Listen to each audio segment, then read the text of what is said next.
আসসালামু আলাইকুম বন্ধুরা, সবাই কেমন আছেন? আরেকটা ভিডিও নামে আসলাম। দেখেন একটা ডিস্টার্ব মাল, যে মালটার সমস্যা দেখছেন নি? কত পুরোনো মাল, যে কি পরিমাণ জং খেয়ে আছে গা, মানে আছে কত পুরোনো মাল এটা চলছে। এরা চিন্তা করেন যে কি অবস্থা হয়েছে মালের। দেন সার্কিটের কি অবস্থা, সার্কিটের যে জায়গায় জায়গায় জং খেয়ে আছে বুঝছেন, কিছু প্লাস রেসিংও জং খেয়ে আছে গা। তো এটা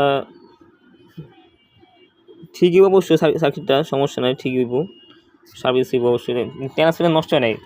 চিন্তা করেন যে এই পরিমাণ জংখা থাকে, এখন ট্রান্সফার ভালো আছে, তো ট্রান্সফারের ভিতরে কোনো কিছু হয় নাই।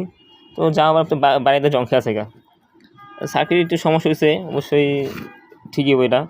এই যে বক্সটা দেখতে পাচ্ছেন, তো এটা মার্কেটে আসছে, সমস্যা দিচ্ছে, দেখুন এই যে কিছু পাস জংখা আছে গা। তো ঠিকই হবে ইনশাল্লাহ, এরকম অসংখ্য আমার ভিডিও দিব ইনশাল্লাহ, সবাই পাশে থাকবেন। আসসালামু আলাইকুম।